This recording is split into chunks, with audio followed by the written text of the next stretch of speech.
এসব তত্ত্ব শুনলে আপনি অবাক হবেন। আর যদি অবাক না হন তাহলে মনে নিতে হবে যে আপনার ভাঁড়ে কিছু নেই। এই দেখুন, এদিকে ফিরুন।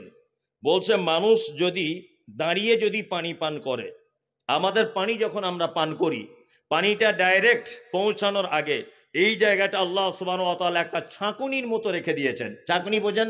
চাটা ছাঁকে, হ্যাঁ, চা ছাঁকা ছাঁকুনি, ঠিক ওই রকম ছাঁকুনি। একটা মানুষ যখন দাঁড়িয়ে থাকে তার ছাঁকনিটা এইভাবে থাকে, এই ভালো করে বুঝবেন। আর একটা মানুষ যখন বসবে তখন ছাঁকনিটা আস্তে আস্তে আস্তে আস্তে এই সিস্টেমে খুলে যাবে। এটা বিজ্ঞান বলছে, এই সিস্টেমে আস্তে আস্তে খুলে যাবে। একটা মানুষ যখন পানি পান করে তখন পানিটা ডাইরেক্ট ওর নলি থেকে গিয়ে ওই ছাঁকনিতে যায়, ওখান থেকে পানিটা ফিল্টার হয়ে তারপরে তার পাকস্থলীতে পৌঁছায়। মুহাম্মদ সাল্লাল্লাহু আলাইহি ওয়াসাল্লাম ১৫০০ বছর আগে তিনি বলেছেন যে উম্মত বসে পানি পান করো। আজকে 2024 এটা প্রমাণ হচ্ছে যে বসে পানি পান করলে ডাইরেক্ট ছাঁকনিতে পানিটা গিয়ে পৌঁছায়, আর দাঁড়িয়ে পানি পান করলে ছাঁকনি খোলে না। এই জন্যে দাঁড়িয়ে পানি পান করলে অনেক সময়তে পানিটা ব্যাক লাইনে চলে যাবে। যেমন শিরা উপশিরা আছে সূক্ষ্ম, তার ভিতরে ঢুকে যেতে পারে, আর তার ভিতরে যদি পানি ঢুকে যায় কোনো ক্রমে, তাহলে এটা বিজ্ঞানের ভাষা তার প্যারালাইসিস হয়ে যেতে পারে। আর যদি ডাইরেক্ট পানিটা গিয়ে কিডনিতে হিট করে তাহলে তার কিডনি নষ্ট হয়ে যেতে পারে। ভালো করে বোঝার চেষ্টা করুন। তাহলে ইসলাম একটা সুন্দর জীবন ব্যবস্থা, একটা মানুষের বাঁচারও পর্যন্ত সমস্ত পদ্ধতি বলে দিয়েছেন। আল্লাহু আকবার। জীবন ব্যবস্থা নয়, আমাদের দেশের জীবন ব্যবস্থা আপনি অবাক হয়ে যাবেন। বীরভূম জেলার একটা ছেলে, বাড়ি তার এলেম বাজারে বাড়ি, কলকাতা যাবার পথে তাকে ডানকুনি থেকে অ্যারেস্ট করেছে কলকাতা পুলিশ। অ্যারেস্ট করে পুলিশ ছিল এনআইএ, তদন্ত সহকারে ছেলেটাকে ধরা হলো। এলেম বাজারে মানুষ আছেন, ওনাকে জিজ্ঞাসা করুন ঘটনা সত্য কি মিথ্যা। এই ছেলেটা মোটামুটি ৩ বছর পর জেলখানা থেকে ছাড়া পেল। তা আমি ছেলেটাকে জিজ্ঞাসা করলাম, তোমায় জেলখানাতে মারধর করা হতো? বলছে মৌলভী সাহেব মারধর মানে সাংঘাতিক মার। আমি বললাম ৩ বছর পরে তুমি জামিন পেলে কেমন করে? বলছে ৩ বছর পরে প্রমাণ হয়েছে আমি নির্দোষ। আমি এটা বলছি, এটা হচ্ছে পৃথিবীর জীবন ব্যবস্থা। একটা মানুষকে নির্দোষ প্রমাণ করতে টাইম লাগছে কত বছর? ৩ বছর। তারপরে নির্দোষ হিসাবে প্রমাণ হচ্ছে। বলছে আমাকে ধরা হয়েছিল, আমার নাম রেজাউল। বাংলাদেশের একটা রেজাউল বলে ছেলে ইন্ডিয়ায় এসেছিল গোয়েন্দাগিরি করতে, কোনো একটা কাজের অপরাধের সঙ্গে যুক্ত ছিল, আর আমার নামও রেজাউল।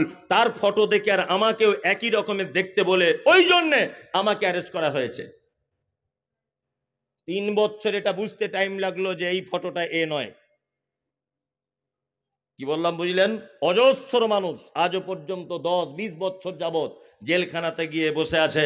তারা বাড়ির কোনো ঠিকানা নেই, খবর নেই, পয়সার কারণে তারা বার হতে পারছে না, অথচ তারা নির্দোষ। ইসলাম কেমন জীবন ব্যবস্থা দেখুন। ইসলামের পদ্ধতি কি? চোর যদি নারী হয়, চোর যদি পুরুষ হয়, তার কি করা লাগবে? হ্যাঁ, পা কেটে দিতে হবে, তাই তো? কি হাত কাটতে হবে, তাই না? আচ্ছা বলুন তো, যদি কোনো লোকের হাত যদি কেটে দেওয়া হয় তা সে চুরি করতে পারবে না? আমি না করতে পারি, আমি তো ওকে দিয়েও করাবো কি করবো না? আমি তো বুদ্ধি দিয়ে কাজ করবো কি করবো না? করব। আল্লাহ তো এটা বলতে পারতেন, যেহেতু চোখগুলো কানা করে দে কলম দিয়ে এরকম খুঁজে, যাতে জীবনে আর দেখতে না পায়, চুরি করার স্বাদ মিটে যাক। এটা বলতে পারতেন না। আল্লাহ সুবহানাহু ওয়া তাআলার বিধান বলছে হাত কেটে দাও। কারণ এই যে এই মোবাইলটা 1 লাখ টাকা দাম, ধরে নেন এই এমনি দাম 5,000, 1 লাখ এখানে রাখা আছে। স্টেজে আমি উঠলাম, উঠে আমি মোবাইলটা চোখে পড়ে গেল, ওরে বাবা সাংঘাতিক দামি সেট, চুরি করতে হবে না। আস্তে আস্তে আস্তে আস্তে করে আমি হেঁটে হেঁটে হেঁটে হেঁটে এই পর্যন্ত এলাম। এখানে এসে দাঁড়িয়ে আছি চুপচাপ, মোবাইলটার দিকে বারবার দেখছি, এরকম করছি। আর বাবা দেখছি সভাপতি কি করছে, মোতোয়াল্লি কি করছে, হেড মাওলানা কি করছে, বারবার দেখার পরে যে হেড মাওলানা দিক ফিরে হচ্ছে, চটাম করে নিয়ে পকেটে ভরে দিয়েছি। আচ্ছা বলুন তো, পকেটে ভরা পর্যন্ত সব থেকে আমার সহযোগিতা বেশি করেছে কে? হাত। আমার পা চুরি করার জন্য হেঁটে হেঁটে এসেছে, কিন্তু পকেটে ঢোকাতে পারিনি। পেরেছে না? আমার চোখ দেখেছে কিন্তু পকেটে ঢোকাতে পারিনি। আমার পা হেঁটে এসেছে, মন বলেছে কিন্তু পকেটে ঢোকাতে পারিনি। ফাইনাল কাজ করেছে কে? হাত। ইসলাম বলেছে হাত, হাত কেটে দাও। কারণ ফাইনাল কাজ যে করেছে সে অপরাধী। কি বললাম বুঝলেন? ইসলাম কত সুন্দর জীবন ব্যবস্থা। আল্লাহু আকবার। আল্লাহ সুবহানাহু ওয়া তাআলা বলছেন লিইজহিরাহু আলা দ্বীনি কুল্লি, তোমাদেরকে পৃথিবীতে এই কারণে পাঠানো হয়েছে যে ইসলাম যে শ্রেষ্ঠ এইটা প্রমাণ করার জন্যই তোমাদেরকে পৃথিবীতে পাঠানো। এবার আপনাদেরকে একটা কথা বলছি, এক, আমাদের বর্তমান সারা ভারতবর্ষের যে অবস্থা, তাতে করে ইসলাম শ্রেষ্ঠ এটা প্রমাণ করা সহজ না কঠিন? কঠিন, তাই না? সহজ না কঠিন? কঠিন। মুহাম্মদ সাল্লাল্লাহু আলাইহি ওয়াসাল্লাম বলেছেন, তুমি যখন রাস্তা দিয়ে চলবে কোন দিকে চলো? ডান দিকে চলো। আমরা চলি কোন দিকে? বাম দিকে। তার মানে এটা ভারতীয় একটা সিস্টেম, আমাদের দেশের সংবিধান, আমাদের দেশের নিয়ম যে যখন কোনো জনগণ যখন চলবে বাম দিকে চলতে হবে, ডান দিকে চলা যাবে না। আমি যদি এখন মোটর সাইকেল নিয়ে রাস্তাতে চলতে চলতে দাদাগিরি দেখিয়ে বলি হযরত মুহাম্মদ বলেছে ডান দিকে যেতে, আমি ডান দিকে যাব, আমি কারো কথা শুনবো না, অ্যাক্সিডেন্ট হবে কি হবে না? হবে। তার মানে ডান দিকের হাদিস আমরা আর মানতে পারছি না। দুই নম্বর হচ্ছে এই সুদ। আল্লাহ নবী সাল্লাল্লাহু আলাইহি ওয়াসাল্লাম সুদের যত প্রকার গুনার কথা বলেছেন, তার নিম্ন পাপ হচ্ছে তার মায়ের সাথে ব্যভিচার করলে যে পাপ হয়, এই পাপ তার আমলনামাতে তুলে দেওয়া হয়। বলুন, ভারতবর্ষের মাটিতে বা বাংলার মাটিতে সুদ মুক্ত কোনো মানুষ আছে? নেই। যদি বলছেন আমি আছি, নেই। আপনার এমন কৌশল করে ব্যাংকিং সিস্টেমে আপনাকে ঢুকিয়ে দেওয়া হয়েছে, আপনার বউ তো লক্ষ্মীর ভান্ডারও পায়, তাই না? তার মানে যেমন হোক করে, আমি লক্ষ্মীর ভান্ডার সুদ এটা বলিনি, আমি বলছি অ্যাকাউন্ট আছে মানে 10,000 টাকা 1 বছর ধরে জমা করে রেখেছেন, 10,000 টাকা তো সুদ হয়। তার মানে যে কোনো প্রকার আপনি সুদের সঙ্গে জুড়ে আছেন। তার মানে এই পাপ থেকে চলে আসা সহজ না কঠিন? কঠিন। তাই আমরা কঠিনগুলো যদি মানতে নাও পারি, প্রতিষ্ঠা করতে নাও যদি পারি, তাহলে অন্তত সহজগুলোতে পারবো। পারবো কি পারবো না? পারবো। আপনি বিডিও অফিসে দাঁড়িয়ে আছেন, সবাই 100 জন লাইন দিয়ে, চৈত্র মাসের প্রখর রোদ্দুর, সবাই পানি পিপাসার কারণে ঢক ঢক করে দাঁড়িয়ে পানি পান করছে। আপনি 10 টাকা দিয়ে একটা পানির বোতল নিয়ে আপনি বিডিও অফিসে লাইনের মাঝখানে দাঁড়িয়ে 3 নিঃশ্বাসে পানিটা পান করুন। হেড মাওলানা যখন জিজ্ঞাসা করে বলবেন সবাই দাঁড়িয়ে পানি পান করছে, তুমি কেন বসে পানি পান করছো, আপনি তখন দ্ব্যর্থহীন ভাষাতে বলুন বসে পানি পান করার কথা বলেছেন মুহাম্মদুর রাসূলুল্লাহ সাল্লাল্লাহু আলাইহি ওয়াসাল্লাম। এবার আপনার কাছে আমার প্রশ্ন, আপনি যদি দাঁড়িয়ে বসে পানি পান যদি করেন, এর জন্য আপনার জেল জরিমানা কিছু হবে? হবে? হবে না। দাড়ি যদি আপনি রাখেন, আপনার জেল জরিমানা কিছু হবে? হবে না। ওটা ব্রিটিশদের একটা প্রেক্ষাপট ছিল, যখন দাড়ি রাখলে কর দিতে হতো, নামের আগে মোহাম্মদ লিখলে কর দিতে হতো, মুসলিম নাম লিখতে গেলে কর দিতে হতো। এইসব বিভিন্ন ইতিহাস পর আগে অনেক গুজরে গেছে। এখন 2024-এ কোন মুসলিম যদি বলে আমি দাড়ি রাখবো, আচ্ছা বলুন তো তার জন্য জেল জরিমানা কিছু হবে? সরকারি কোনো কাজ থেকে তাকে বঞ্চিত করা হবে? হবে না। তাহলে এইটা প্রতিষ্ঠা করতে আপনার অসুবিধা কোথায়? এইটা আপনার রাখতে অসুবিধা কোথায়? ওই যে মৌলী সাহেব কেমন কুটকুট কুটকুট করে সাহেব রাখলে, বলছে না? আর অনেকজন বলছে তেল খরচা বেশি হবে, নানান রকমের কাহিনী নয়। আমি চিন্তা ভাবনা করে যা দেখলাম যে একটা মানুষ দানি, সে দান করে, সে যখন মারা যায়, সে যে দানি ছিল তার কোনো চিহ্ন তার লাশটা দেখলে বোঝা যাবে? কথা বলুন, যাবে না। আচ্ছা, সে জাকাত দিত, তার কোনো নিদর্শন থাকবে? থাকবে না। একটা মানুষ একটাই মাত্র মারাত্মক ইবাদত বা সুন্নাত, সেইটা সাথে নিয়ে কবরে যায়, তার নাম দাড়ি। এক আশ্চর্য সুন্নাত। আপনি নামাজ পড়েন, 1 ওয়াক্ত নামাজ নিয়ে ঢুকতে পারবেন না। জাকাত দিতেন, মাদ্রাসার বিলগুলো নিয়ে ঢুকতে পারবেন? ওষুধ দিয়েছেন গোড়াইপুর মাদ্রাসায় 5,000 টাকা, ওই বিলগুলো নিয়ে ঢোকানো হবে না। কিন্তু একটা জিনিস, মরার আগে আপনাদের এখানে মরে যাবার পর দাড়ি কেউ চেঁচে দেয় নাকি? না। অন্তত ফেরেশতারা এই অবস্থায় দেখলেও বুঝতে পারবে যে না আমাদের দলই আছে। ভালো করে বুঝবেন, তাই না? ওই জন্য আপনাদেরকে বলছি, এটা রাগ করিয়েন না। আর আপনার রাগের কোনো বিষয় নেই, এটা একটা ইসলামিক কথা। আপনি রাখতে পারছেন না, এটা ভিন্ন ব্যাপার। কিন্তু আমি বলবো আপনি রাগ করবেন এটা নয়, তাহলে আপনি আর মুসলিম থাকতে পারবেন না। আপনি কোনো জিনিস মানতে পারছেন না, আপনাকে বলা হচ্ছে, আপনি লজ্জিত হচ্ছেন যে না মৌলভী সাহেব আপনি যেটা বলছেন ঠিকই, আমি মানতে পারছি না। কিন্তু আপনি যদি সেটা না মানেন আর আমি বলেছি বলে আপনি যদি রাগ করেন বা আপনি যদি আমাকে আবার উল্টো চাপ দেন, তাহলে মেনে নিতে হবে যে আপনি দাড়িকে অঙ্গীকার করছেন, তার মানে আপনি আর মুসলিম থাকতে পারবেন না। একজনকে বলছি চাচা নামাজ পড়ো, বলছে নামাজ পড়ে তুই কি পেয়েছিস? ভালো করে বুঝি, আমি কিছুই পাইনি। বলছে নামাজ পড়ে তুই সে মাটির ঘরে শুয়ে আছিস, আমি নামাজ না পড়ে দুতলা বাড়িতে আছি। ওর সঙ্গে সঙ্গে ইমান চলে গেছে। ও যদি এটা বলতো যে মৌলভী সাহেব খুব লজ্জার ব্যাপার, আমি পড়তে পারছি না, পড়তে হবে, সত্যি আমি ভুল করছি, তাহলে ও ঠিক ছিল, ও নামাজ না পড়ুক কিন্তু ঠিক ছিল। কিন্তু এই যে ও অহংকার ইনকার করে দিল, তোমাদের শুধু কাজ নেই, শুধু নামাজ আর নামাজ করি কি করি না করি। আল্লাহ সুবহানাহু ওয়া তাআলা পবিত্র আল কোরআনে মানুষ পৃথিবীতে পাঠানোর আর একটা উদ্দেশ্য বলতে গেছেন, এক লিয়াবলুয়াকুম আইয়ুকুম আহসানু আমালা। আল্লাহ বলছেন আমি হায়াত আর মাউতকে সৃষ্টি করেছি এই কারণে, অর্থাৎ মানুষকে সৃষ্টি করেছি এই কারণে যে তোমাদের ভিতরে সর্বশ্রেষ্ঠ উৎকৃষ্ট আমল কে করে আমার কাছে আসতে পারবে। ভালো ভালো আমল, বেশি আমলের কথা বললেন না, আল্লাহ ভালো আমলের কথা বললেন। হ্যাঁ, ভালো আমল। ভালো আমল কাকে বলে? ভালো আমল হচ্ছে সেটা যে আমলটা আল্লাহ সুবহানাহু ওয়া তাআলা করতে বলেছেন, যে আমলটা মুহাম্মদ সাল্লাল্লাহু আলাইহি ওয়াসাল্লামের স্বীকৃতি রয়েছে, এই আমলটাই ভালো কাজ। জানাজা সালাত আদায় পড়তে গেলাম, একজন লোক মাটি দেওয়ার সময়তে জোরে জোরে বলছে সবাই দোয়া বলুন, মিনহা খালাকনাকুম ওয়া ফিহা নুঈদুকুম ওয়া মিনহা নুখরিজুকুম তারাতান উখরা। আমি তার পাল্টা জবাবে বলছি এই দোয়া বাদ দিয়ে বিসমিল্লাহ বলে দেন মাটি। তখন চাচা আমাকে বলছে তুমি কোথাকার মৌলভী সাহেব? হ্যাঁ কেন? তো হচ্ছে মিনহা খালাকনাকুম কোরআনের আয়াত, এটা বললে তোমার অসুবিধা কোথায়?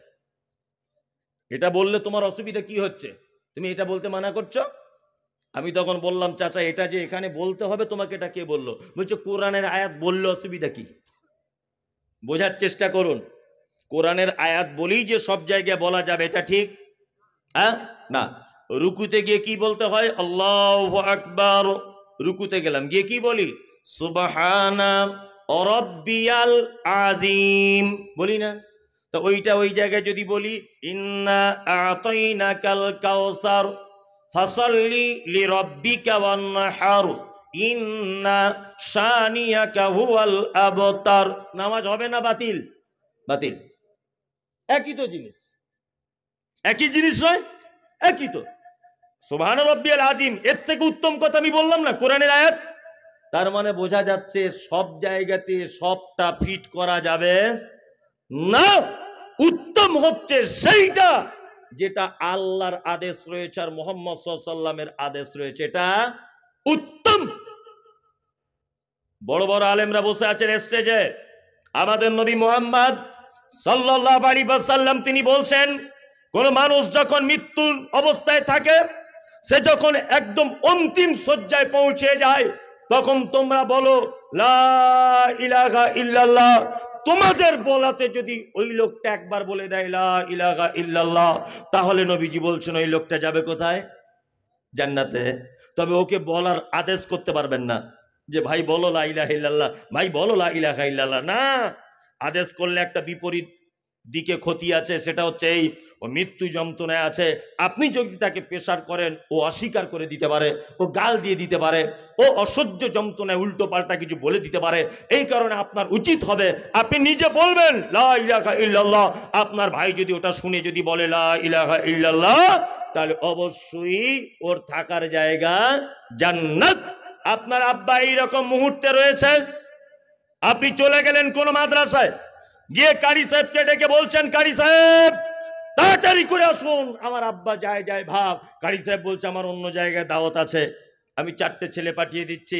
4টে ছেলে পাঠিয়ে দেওয়া হয়েছে, 4 জনা বড় বড় সাইজের কোরআন মাজিদ নিয়ে দুলে দুলে বলছে ইয়াসিনুল কোরআনিল হাকিম ইন্নাকা লামিনাল মুরসালিন। ফেরেশতারা একদম বাঁশ রেডি করে রেখে দিয়েছে। তুই কোথা পেলি ইয়াসিন এখন?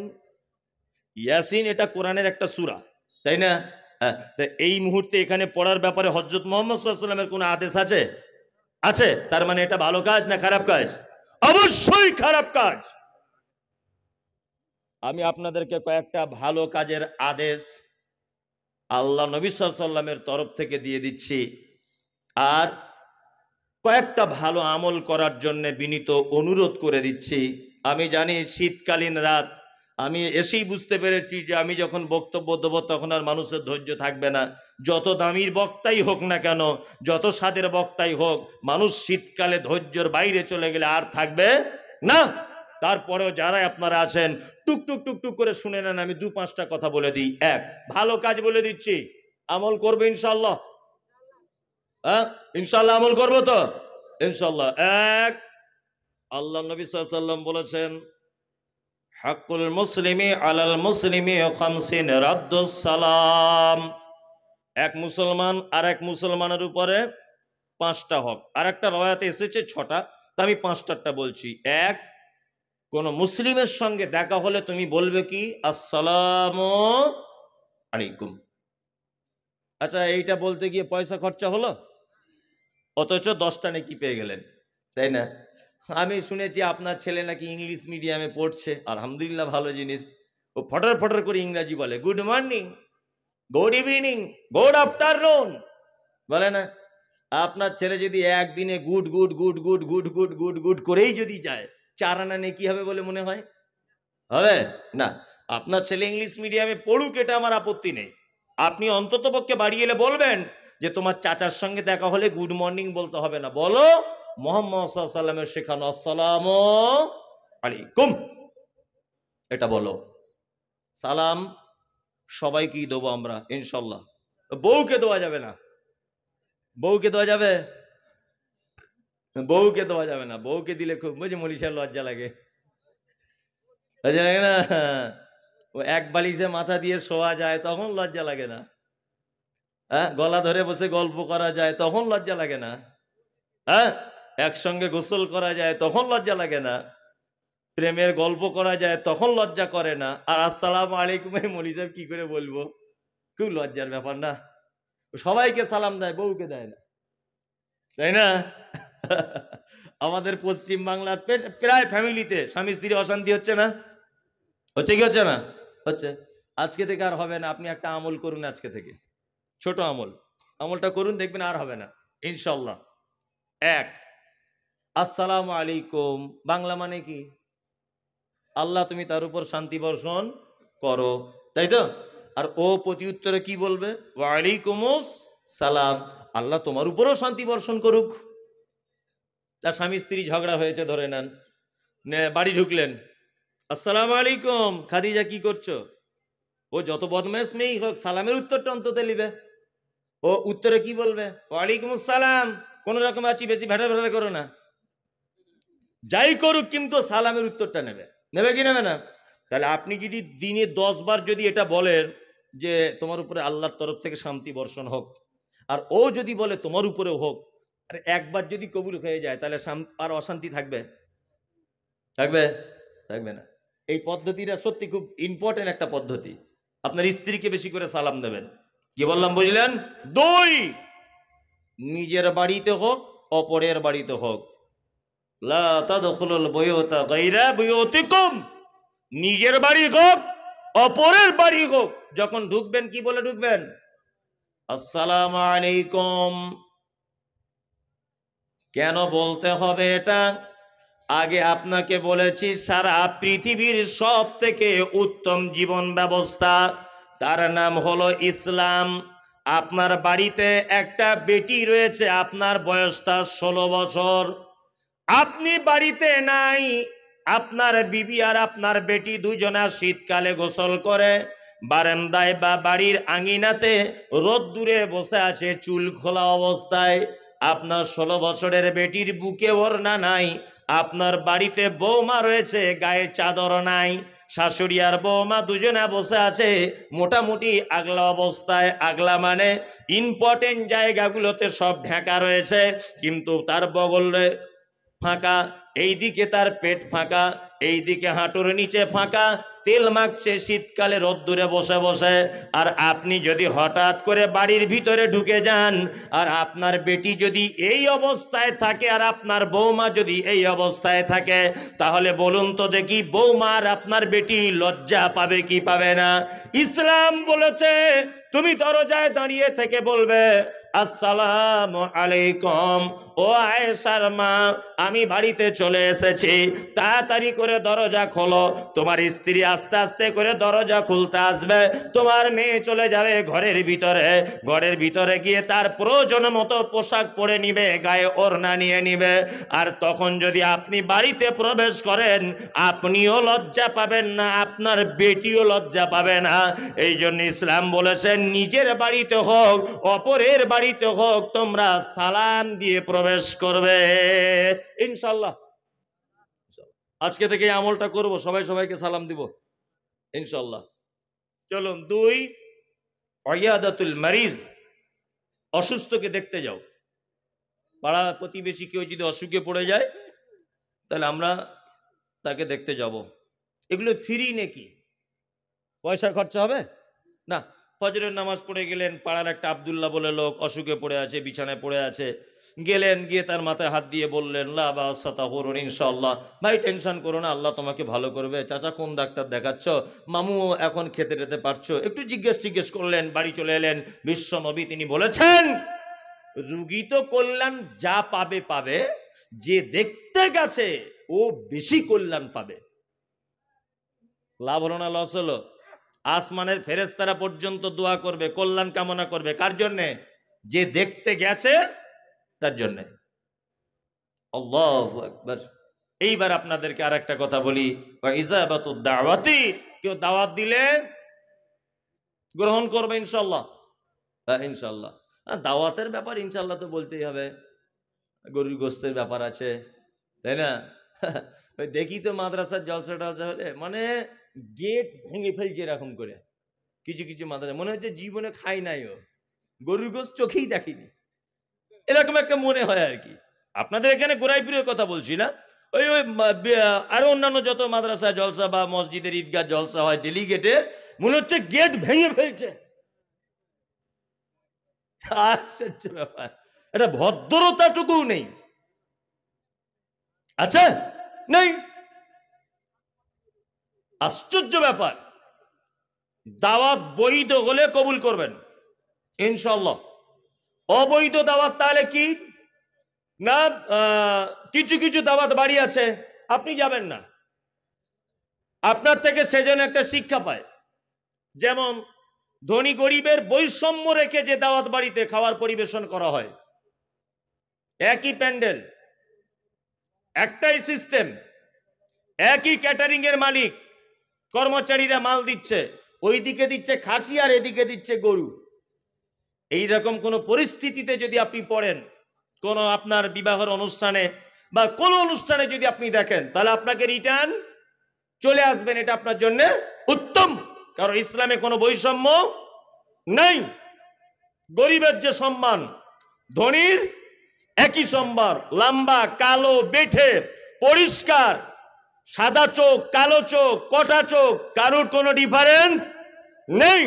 আরব অনারব কোনো ডিফারেন্স নেই। আল্লাহর নিকটে ওই লোক সব থেকে উত্তম যার ভিতরে তাকওয়া পরহেজগারিতা বেশি, আল্লাহ ভীরুতা বেশি।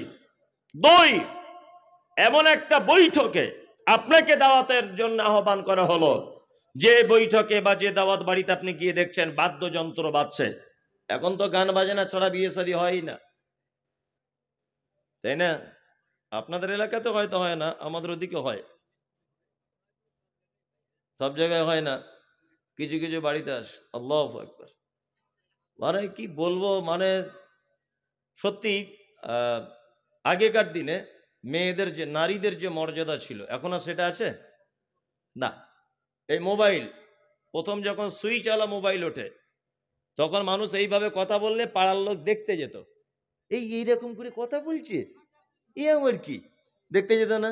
তারপরে যখন এই স্ক্রিন টাচ মোবাইলটা উঠে গেল, তখন লোক আশ্চর্য হয়ে গেল, ইউরি বাবা হাত দিলে আলো জ্বলছে, ও ছবি বার হচ্ছে, উড়ি বাবা, তাই না? আচ্ছা, এখন আর সেই আশ্চর্য ব্যাপারটা এখন আর আছে নাই? প্রথম প্রথম যখন অ্যাপেলের মোবাইল ওঠে, তাই না, অ্যাপেলের সেট যখন ওঠে, তখন ওটার খুব দাম ছিল না? খুব দাম। ওরে বাবা, অ্যাপেলের সেট! জি। ও ও, 2-3 মিনিট। কে?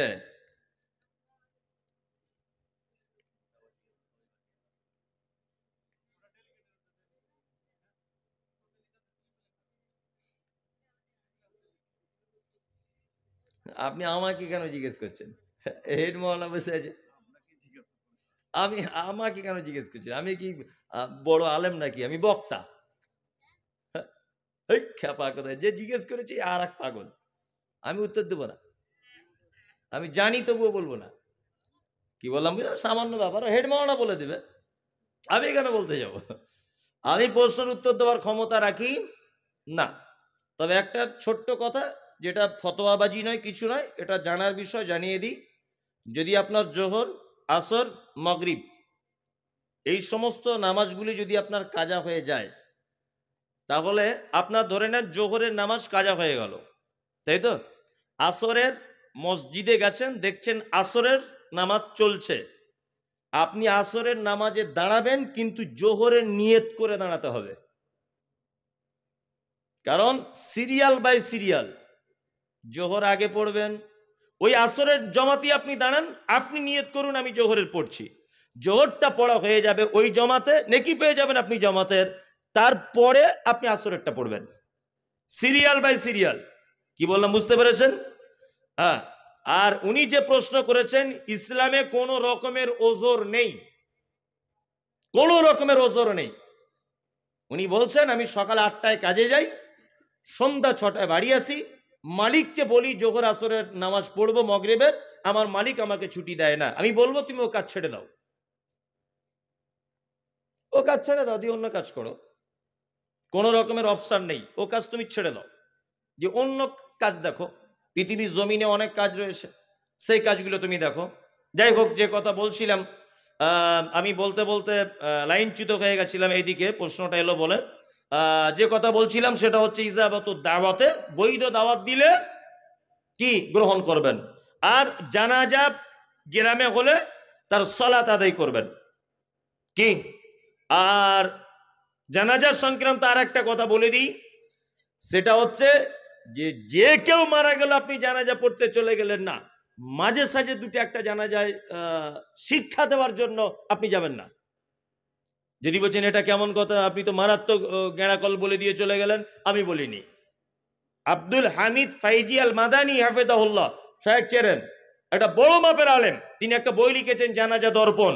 এই বইয়ে তিনি বলছেন যে কিছু কিছু ইমানদার আল্লাহওয়ালা গ্রামে যাদের গ্রহণযোগ্যতা আছে, গ্রামের মানুষ যাদেরকে মানে, কাদের কাদের জানাজা পড়া যাবে আর যাবে না, একথা বলতে গিয়ে তিনি বলেছেন যে কোনো বেনামাজি কখনোই লোকটা নামাজ কালাম পড়েনি, আর 5জন বেনামাজিকে শিক্ষা দেওয়ার জন্য 2-1বার এরকম করা ভালো। কি বললাম বুঝলেন? চাচা তুমি নামাজ পড়তে যাবে না জানাজা? বুঝলেন না, যাবো না। কেন? ও জীবনে নামাজ কালাম পড়েনি, কিছু করেনি, যেন আর 5জন শিক্ষা পায়। আমি কিন্তু ফতোয়া দিইনি যে বেনামাজি জানাজা হারাম, এটা আমি বলিনি, কিন্তু আমি বলছি আর বেনামাজি যাতে এটা করে ভয় করে। কি বললাম বুঝলেন? জানাজার সালাত আদায় করবেন। আর নাম্বার 5, হাঁচি হলে কি বলতে হয়? আলহামদুলিল্লাহ। ওটা যে শুনবে, ইয়ারহামুকাল্লাহ, ওটা যে শুনবে, ইয়াহদিকুমুল্লাহ ওয়া আসলিহু বালাকুম, এই 3 পর্যায়ের উত্তর আপনি দিবেন। আপনাকে 5টা ভালো কাজ বলে দিলাম, ইনশাআল্লাহ ভালো কাজগুলো আমল করার চেষ্টা করবে ইনশাআল্লাহ। 1, সালাম দিবেন। 2, বৈধ দাওয়াত কবুল করবেন। 3, অসুস্থকে দেখতে যাবেন। 4 হচ্ছে আপনার জানাজার সালাত আদায় করবেন। 5, হাঁচি হলে 3 পর্যায়ের উত্তর দিবেন। আল্লাহ নবী সাল্লাল্লাহু আলাইহি ওয়াসাল্লাম বলেছেন একজন মুসলিম আর একজন মুসলিমের উপর এটা হক। আমি ভালো কাজ করার জন্য পৃথিবীতে আল্লাহ আমাদের পাঠিয়েছেন, তাই না? এবার একটা আশ্চর্য ভালো কাজ বলে দিই, 2 মিনিট আমাকে টাইম দেন, কমিটির কাছে এটা আমার অনুরোধ। আল্লাহ নবী সাল্লাল্লাহু আলাইহি ওয়াসাল্লাম, এখানে যারা বসে আছেন সকলেই আমার দিকে ফিরে খুব অ্যাক্টিভ হয়ে কথাটা শুনুন। আমাদের নবী মুহাম্মদ সাল্লাল্লাহু আলাইহি ওয়াসাল্লাম পৃথিবী থেকে যেদিন চলে গেছেন সেই দিনটির নাম কি? কি বার ছিল? সোমবার। আলহামদুলিল্লাহ, আপনারা ভালো জানেন সোমবার। সোমবারের দিন জীবনের শেষ জমাতে সলাত আদায় করেছেন মাগরিবের। আর প্রথম 2 রেকাতে যে তেলাওয়াত করেছিলেন সেই তেলাওয়াতটা হচ্ছে সূরা মুরসালাত। শেষ যে আয়াত তেলাওয়াত করেছিলেন আয়াতটি হচ্ছে ফাবি আইয়ি হাদিসিম বাদাহু ইউমিনুন। আল্লাহ অত্র আয়াতে বলছেন তোমরা কি এর পরে অন্য কোনো কিতাবের উপর ঈমান আনবে? নবীজিও যেন উম্মতের উদ্দেশ্যে কথা বলতে চাইলেন। শেষ করলেন সালাত মাগরিবের, বাড়ি চলে এলেন। হযরতে বেলাল আজান দিচ্ছেন নববীতে, হাইয়া আলাস সালাহ। আল্লাহ রাসূল আজান শুনে আয়েশাকে ডেকে বলছেন, আয়েশা, বাংলাদেশের প্রখ্যাত আলেম ডক্টর আসাদুল্লাহ গালিব সিরাতুর রাসূল নামক একটা বই লিখেছেন। এই বইয়ের একেবারে শেষের দিকে আপনি এই সমস্ত কথাবার্তাগুলো পাবেন। আয়েশা, আমাকে একটু পানি দাও। আম্মা জান আয়েশা পানি দিলেন। আল্লাহ রাসূল ওযু করলেন। ওযু করার পর জ্ঞান হারিয়ে ফেললেন। আবার একটু পরেই জ্ঞান চলে এলো। আল্লাহ রাসূল আবার বললেন, আয়েশা একটু পানি দাও। আয়েশা পানি দিলেন। আল্লাহ রাসূল ওযু করলেন। 3 বার উল্লেখ করেছেন উনি। আল্লাহ রাসূল আবার অজ্ঞান হয়ে গেলেন, জ্ঞান হারিয়ে ফেললেন। তৃতীয়বার আবার আম্মা জান আয়েশা পানি আগিয়ে দিলেন। আল্লাহ রাসূল ওযু করতে করতে আয়েশার দিকে ইশারা করে বলছেন, আয়েশা জানালা দিয়ে বলো তোমার আব্বাকে ইমামতি করতে যেতে। আমি আর যেতে পারবো না, আমার শরীরের অসুস্থতা বেড়ে গেছে। আম্মা জান আয়েশা মসজিদে নববীর জানালার পর্দাটা সরিয়ে দিয়ে আব্বাকে ডেকে বলছেন, আব্বু আল্লাহ রাসূল আপনাকে ইমামতি করতে যেতে বলেছেন। হযরত আবু বকর এই কথাটা শুনে বাচ্চা ছেলের মতো ডুকরে কেঁদে উঠলেন। তিনি বুঝতে পেরেছেন যে আল্লাহ রাসূল অসুস্থ। আল্লাহু আকবার। হযরত আবু বকর গেলেন ইমামতিতে, কিন্তু মন চায় না। একটা কথা জেনে রাখুন, ইসলামিক কুইজে অনেক সময় এগুলো ধরা হয় প্রশ্ন উত্তর পর্বে। হযরত আবু বকর আল্লাহ নবী সাল্লাল্লাহু আলাইহি সাল্লামের জীবদ্দশাতে বেঁচে থাকা অবস্থায় 17 ওয়াক্তের ইমামতি করেছেন। কত ওয়াক্তের? 17। যদিও এই ব্যাপারে আম্মা জান আয়েশা আপত্তি তুলেছিলেন, আল্লাহ রাসূলকে বলেছিলেন, আল্লাহ রাসূল সাল্লাল্লাহু আলাইহি সাল্লাম, আমার আব্বা যদি বারবার নামাজ পড়ায় ইমাম হয়ে, আর অন্যান্য বিবিগুলো তো রাগ করবে, অন্যান্য সাহাবীরা রাগ করবে, আর আপনি শেষ বয়সে আমার কাছে আছেন, তো এক কাজ করুন অন্য সাহাবীদের একটু সুযোগ দেন। তখন আল্লাহ রাসূল খুব কড়া মেজাজে আয়েশাকে বলছে, আয়েশা আরে আমি বলছি আবু বকরকে ইমামতি করতে, আর তুমি বলছো অন্যজনকে।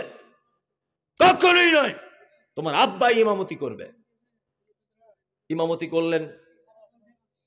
বৃহস্পতিবার মসজিদে যেতে পারলেন না, শুক্রবার যেতে পারলেন না, শনিবার হযরতে বেলাল আজান দিচ্ছেন। আল্লাহ নবী সাল্লাল্লাহু আলাইহি ওয়াসাল্লাম দুজন সাহাবীর কাঁধে ভর দিয়ে একটু সুস্থ বোধ করলেন। আবু বকর রাদিয়াল্লাহু তাআলা আনহু তখন জোহরের ইমামতি করছিলেন। আল্লাহ রাসূল গিয়ে আবু বকরের বাম দিকে বসলেন।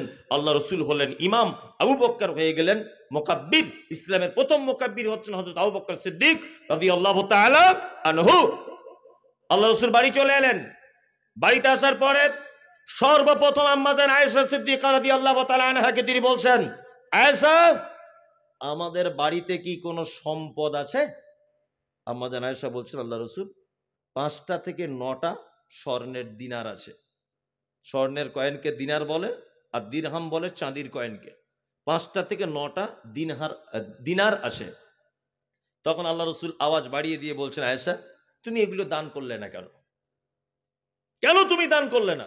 তুমি জানো যে কোন নবীর পক্ষে এটা উচিত নয় যে পৃথিবীতে কোনো সম্পদ রেখে আল্লাহর সাথে সাক্ষাৎ করবে। আয়েশা, যে লোক পৃথিবীতে সম্পদ রেখে চলে যায় এ সম্পদ নিকৃষ্ট সম্পদ। তুমি যদি এটা আগে পাঠিয়ে দিতে আমার রবের কাছে, আমার আল্লাহর কাছে, তাহলে আমি মারা যাবার পরেই আমি আমার আল্লাহর কাছে প্রতিদান পেয়ে যেতাম। আল্লাহু আকবার। তার মানে মুহাম্মদ সাল্লাল্লাহু আলাইহি ওয়াসাল্লাম এটা বোঝাতে চাইলেন মানুষ যে সম্পদ পৃথিবীতে রেখে যায় এটা একটা নিকৃষ্ট সম্পদ। মানুষের জন্য সম্পদ তিনটা। এক, সে যেটা খায়, সে যেটা পড়ে, আর সে যেটা তার রবের কাছে আগে পাঠিয়ে দেয়, অর্থাৎ দান, খায়রাত, সাদকা, এই সমস্ত জিনিস যারা করে, এটা হচ্ছে একটা মূল্যবান সম্পদ। এই কথা বলছেন কে? আল্লাহর নবী সাল্লাল্লাহু আলাইহি ওয়াসাল্লাম। আমি জানি কমিটি আমাকে বলছেন যে মাদ্রাসার একটু আদায়ের কথা বলুন, কিন্তু আদায়ের কথা বললে লোক সব পালাবে। কি বললাম বুঝলেন? তারপরেও আমাকে বলতে হবে। এখনো মোটা মোটা পার্টিরা অন্যান্য গত বছর এসে যে হিসেবে দাম দেখেছি, এবারে কই তেমন ভাবে দেখতে পাইনি। তারপরেও আমি অনুরোধ করব, যারা বসে আছেন বা যারা স্টেজে আছেন বা যারা বড় আর কি মাপের দান দেওয়ার মতো মানুষ আছেন, আপনাদের কাছে অনুরোধ যে আপনারা অত্র প্রতিষ্ঠানে আপনাদের প্রিয় সম্পদ, মূল্যবান অর্থকে একটু ব্যয় করুন। বিনীত অনুরোধ, যারা এখানে আছেন, আপনারা যারা বসে আছেন, তানবীর ভাই 1000 টাকা করে চেয়েছেন, ওরকম 1000